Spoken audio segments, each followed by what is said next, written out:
Fala pessoal, tudo bem? Gui Cadanhoto aqui de novo, mas dessa vez eu tô aqui para falar de um assunto diferente, hein? Normalmente você tá acostumado que eu falo de renda fixa, investimentos, mas hoje eu vou falar de futebol, mais especificamente das finanças de um clube que talvez você nem conheça, nunca ouviu falar, um clube pequenininho chamado Flamengo. Poxa, brincadeiras à parte, muito provavelmente você conhece o Flamengo e hoje nós vamos analisar as finanças deste que é um dos clubes mais populares, se não for o mais popular do Brasil.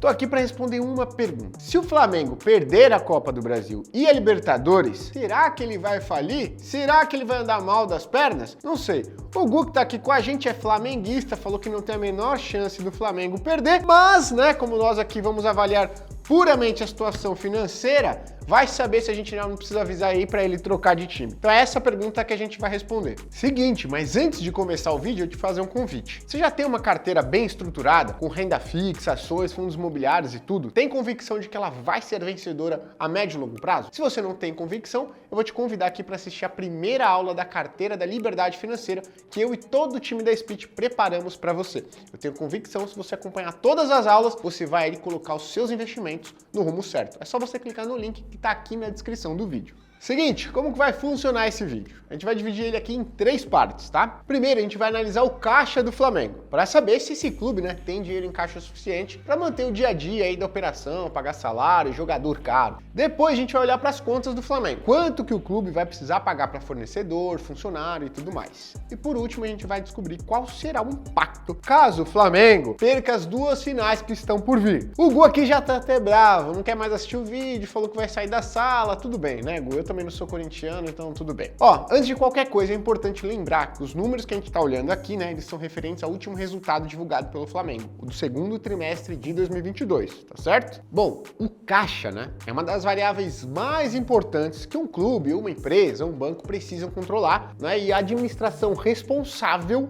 de um clube tá sempre atenta nisso. Isso porque é com essa grana que o time ele consegue manter a capacidade de suportar qualquer tipo de pagamento, de curto e médio prazo. Então a gente está falando aqui de salário, de imposto, fornecedor, compras de jogadores, bancar a logística, passagem de jogos e tudo mais. Ô Gu, o Flamengo tá precisando comprar algum jogador melhor aí ou tá todo mundo bem? Não, tá tudo certo. Tá todo mundo bem, né? Vai perder, mas tá todo mundo bem. Beleza. E a posição de caixa do Flamengo no segundo trimestre de 2022? Essa aqui que você tá vendo na tela. Nada mais, nada menos do que 130 milhões e 200 mil reais. Ó, no primeiro trimestre de 2022, o Flamengo tinha 98 milhões no caixa. Ou seja, um aumento de aproximadamente 25%, baita aumento, hein? Mais interessante aqui, conforme você pode ver nesse gráfico que está aparecendo aqui na sua tela, o caixa total do Flamengo em 2021 foi de 152 milhões de reais, tá? Ou seja, dá pra gente dizer que o Flamengo ele tá bem adiantado para bater o número alcançado lá em 2021. Resumindo, né? No que se trata de caixa, que é aquela grana livre ali no dia a dia, o Flamengo tá bem. Agora a gente vai ver como é que tá as contas do Flamengo. Será que as contas aí, os boletos a pagar,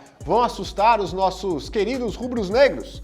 Bom, vamos dar uma olhadinha. Para confrontar o caixa que a gente acabou de analisar, né, que a gente acabou de dar uma olhada, a gente precisa olhar para as contas do clube. O que o clube precisa pagar, tá certo? Aquelas contas do dia a dia. Como as contas com os fornecedores, obrigações trabalhistas, empréstimos e tudo mais. Coloca tudo isso aí no bolo, tá? Olha só, no caso dos fornecedores, tá? A gente até tá pegando aqui, o valor total saiu de 31 milhões e 200 mil reais no primeiro trimestre para 43 milhões e 800 mil reais no segundo. Um aumento pequenininho, hein? De aproximadamente 28%. Será que não tem nenhum juiz? É aqui que fica a pergunta, hein? Tô brincando, obviamente. As contas referentes às obrigações trabalhistas no segundo trimestre também aumentaram. Elas foram de 42 milhões e 400 mil reais para 50 milhões e 600 mil reais. Nada mais, nada menos do que 16% a mais. Você, flamenguista, que jogador que tá fazendo esse buraco aqui nas contas a pagar dos funcionários? Só pode ser alguma estrela aí, certo? E olha que interessante, quando a gente tá falando aqui de empréstimo, né, o Flamengo, entre o primeiro trimestre e o segundo, ele reduziu ali os seus empréstimos em 10 milhões de reais. Então, apesar dele pagar mais grana para os seus funcionários, para os seus fornecedores, ele ainda assim conseguiu reduzir o volume que ele tinha ali, total de empréstimo, em 10 milhões de reais. Só que, poxa, tem algo aqui que eu, como um especialista em renda fixa, né, trabalhei a vida inteira com isso, achei muito interessante. A taxa de juros dos financiamentos do Flamengo é de, em média, CDI mais 0,25% ao mês. Então, olha lá, o Flamengo tá pegando uma grana emprestada, tem lá, pagando 0,25% ao mês, né? CDI mais 0,25% ao mês. Será que isso é muito ou pouco? Seguinte, se a gente for transformar esse 0,25% aqui ao mês, a gente vai chegar numa taxa de mais ou menos CDI mais 3% ao ano, perfeito? Só que olha só, CDI mais 3% ao ano, CDI está mais ou menos ali perto de 13%, você está pagando mais ou menos 16% ao ano. Só que a gente não está falando de um empréstimo de R$1.000, de R$10.000, a gente está falando de um empréstimo de milhões de reais. Mas poxa, 3% ao ano, né? Acima da taxa básica de juros, é uma taxa bem razoável. Quando o banco vai emprestar dinheiro para alguém, seja um time, seja uma pessoa, o que ele olha? A capacidade dessa empresa, desse time, pagar de volta essa grana. Lá atrás, o Banco Santander emprestou quase 3 milhões de reais para o Cruzeiro.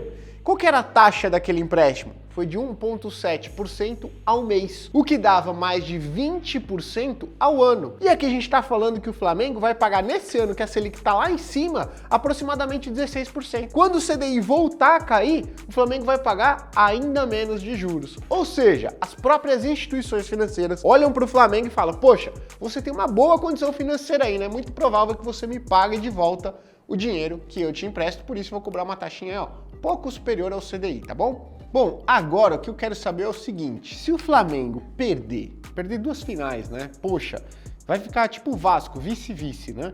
Perder a final da Copa do Brasil e perder a final da Libertadores, será que as condições financeiras do Flamengo vão ficar piores? Porque a gente viu, ó, fornecedor subindo, salário subindo, muito provavelmente qual que é o resultado esperado?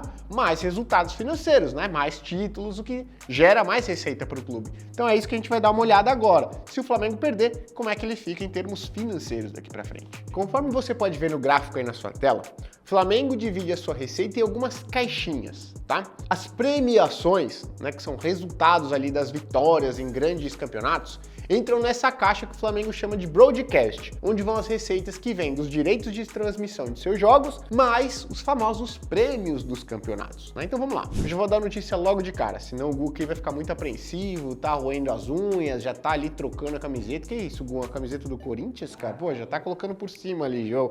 Tá virando já, hein, a casaca aqui. Então não, o Flamengo não vai quebrar caso ele perca as duas finais, tá certo? Isso porque as premiações da Copa do Brasil e da Libertadores, elas são pagas fase a fase, à medida em que o time vai avançando, tá? Então, por exemplo, só por ter chegado na final da Copa do Brasil, o Flamengo ele já garantiu 41 milhões e 800 mil reais. É isso mesmo, quase 42 milhões de reais. Na Libertadores, olha só, o Flamengo já garantiu um valor ainda maior, 81 milhões de reais. Agora, só não dá para o Flamengo, né, fazer igual algumas pessoas ali, que saem gastando antecipadamente esse recurso. Então, ó, no total, mesmo se o time perder as duas finais, o clube já garantiu nada mais, nada menos do que 122 milhões e 800 mil reais. Isso, né? Vamos lá? É muito bom, né? Se a gente olha novamente para o gráfico das receitas, a gente pode ver que no ano total de 2021, o Flamengo alcançou 364 milhões com premiações mais direitos de transmissão. Ou seja, mesmo se ele perder essas duas finais, ele já atingiu quase 34% desse valor. Isso eu não tô nem contando aqui receita de comercial, bilheteria, vendas de atletas, né, aqueles pernas de pau e tudo mais. Então olha só, para alegria do Gu aqui, né, que voltou a tirar a camisa do Corinthians e de todos os rubro-negros, o Flamengo não vai quebrar caso perca a Copa do Brasil e a Libertadores, tá? Agora, se ganhar, meu amigo, aí só de premiação, ó, ele vai ganhar quase 200 milhões de reais, hein?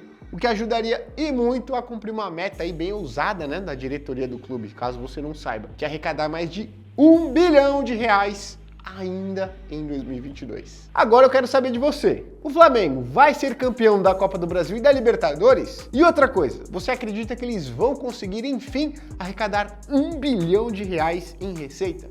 Eu quero saber. Deixa aqui nos comentários para eu justificar com vocês, tá? E ó, resumindo, eu não torço nem pro Flamengo nem pro Corinthians, aqui é São Paulo, tá bom? E antes que eu me esqueça, me diz aí qual outro time que você quer que a gente analise. Eu não vou analisar o São Paulo porque eu não quero chorar, além de títulos por finanças também do meu próprio clube. Um abraço e até a próxima!